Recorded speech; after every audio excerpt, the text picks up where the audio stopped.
Okay, it's 2 a.m. I just deployed to test flight. I'm so excited. I open the app, tap on Browse Cars, and the spinner just keeps spinning. How long did you wait? 30 seconds, then 45. Then the app just crashes. Black screen, gone. And I'm sitting there in the dark, wondering what I did wrong. Let me guess. You tried to fetch all the cars at once. I mean, there are only 50,000 cars in the database. The app needs to show them. How hard can it be to just pull them down? Oh no. Oh no. Please tell me you didn't do select star from cars. I did. What's wrong with that? That's basic SQL. You just pulled 50,000 rows into your iPhone's memory, all at once, with images, prices, descriptions, GPS coordinates. Do you know what happened to us when we did that in production? What happened? The app crashed. But worse, before it crashed, it had already sent 50,000 API requests to Supabase.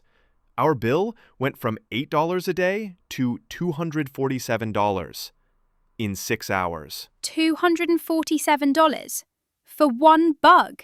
And that's just the money. We had users complaining about crashes. We had one-star reviews saying app doesn't work. We had to roll back the release and issue an apology. This is a nightmare. How do you even fix this? I need to show the cars. You do show the cars, just not all 50,000 at once. You show 20. Then when they scroll down, you show 20 more. It's called pagination. So instead of fetching everything, I just fetch a page at a time. Exactly. Think about Instagram. When you open the app, does it load every single post ever made? No. It loads 20. Then as you scroll, it loads more. Same concept. Oh, so the user sees cars immediately, and we only fetch what they need. That's actually clever. And here's the beautiful part. Supabase makes this incredibly easy. You literally add .limit20 to your query. That's it. Wait, that's it? One line of code? Well, there's a bit more to it. Let me show you. First, we need a car model. This is just a Swift struct that matches our database table. Okay, so we define what a car looks like in code. Right. ID, make, model, year, daily rate, image URL, GPS coordinates, availability. And we make it codable so Supabase can automatically convert JSON to Swift objects. Wait, automatic conversion? We don't have to manually parse JSON? No manual parsing. Supabase SDK handles it. You just say, give me an array of car, and it deserializes everything for you. Type safe, compile time checked. That's so much better than what I was doing. I had a giant switch statement trying to parse JSON by hand. Yeah, we've all been there. But here's where it gets interesting. The car model also has computed properties, like LOE that formats it as 2023 BMW 3 Series and price text that shows CHF 89 per day. Why computed properties instead of just storing that in the database? Because it's derived data. You already have the year, make, and model. Why duplicate it? Computed properties keep your database clean and your code dry. Okay, that makes sense. So we have the model. Now how do we actually fetch the data? Car datas. This is a class that handles all database operations. It's marked @main_actor, so UI updates happen on the main thread, and it conforms to observable object so Swift UI can watch it. Oh, this is like the view model pattern from episode 3. Exactly. Separation of concerns. The service handles data fetching. The view model handles business logic. The view handles rendering. Everything has its place. Show me the fetch method. Okay, here's where the magic happens. We have a method called fetchAvailableCars with a limit parameter that defaults to 20. Inside, we build a query. And this is where we add the .limit20. Right, but there's more. We also filter by isAvailable equals true because we don't want to show rented cars. We order by created at descending, so newest cars appear first. And then we limit to 20. So we're chaining multiple operations. Yes, Supabase Query Builder is chainable. You can filter, sort, limit, join tables, all in one fluent interface. It's beautiful. What about location-based searching? Like, show me cars near Zurich. That's even cooler. Supabase supports PostGIS, which is a PostgreSQL extension for geographic queries.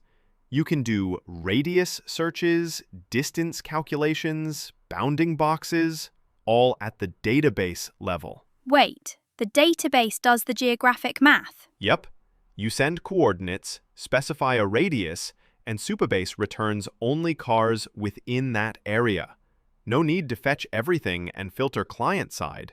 The database does the heavy lifting. So the key is, push computation to the database. Only fetch what you need, and let the SDK handle the conversion. You got it. And there's one more critical thing we need to talk about. What's that? Security. Row-level security, RLS. Row-level security? What does that mean? So right now, if someone fetches cars, they can see all the cars.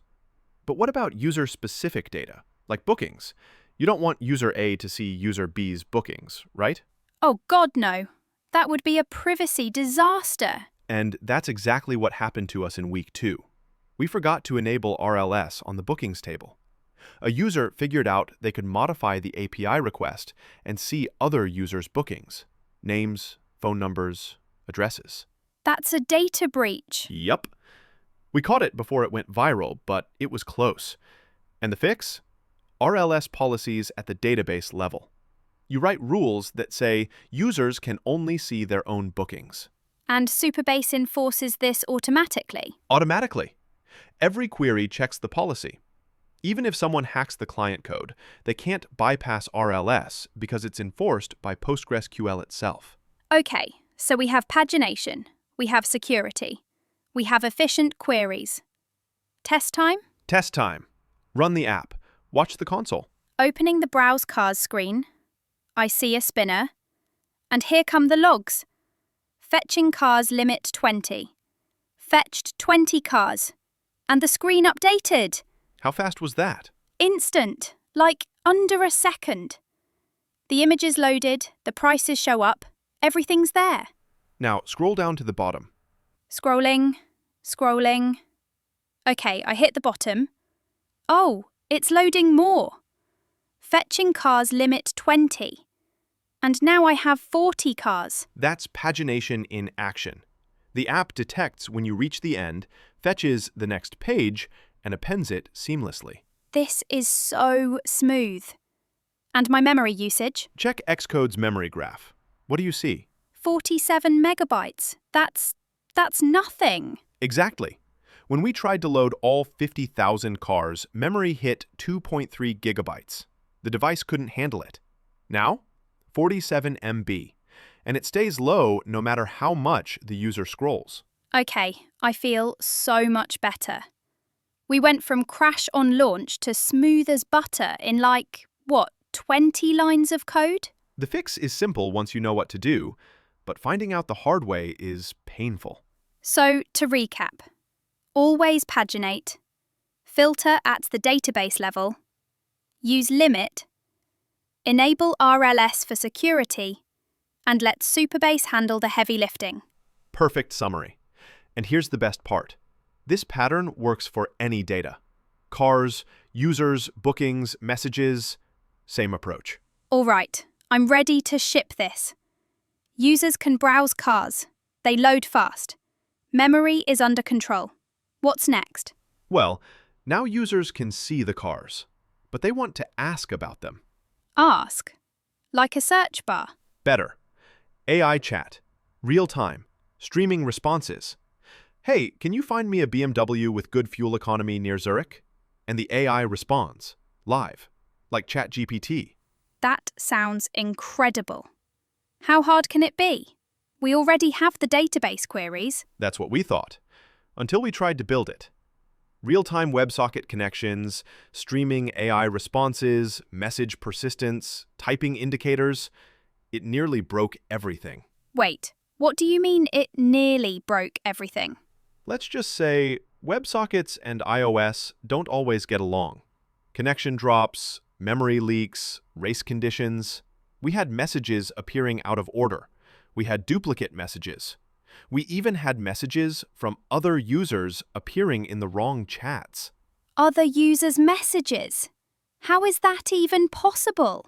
Episode 5, The Real-Time Race. And trust me, you're not ready for what happened next. I need to know. This sounds like a disaster waiting to happen. It was a disaster, but we fixed it, and I'll show you exactly how. Episode 5, here we come.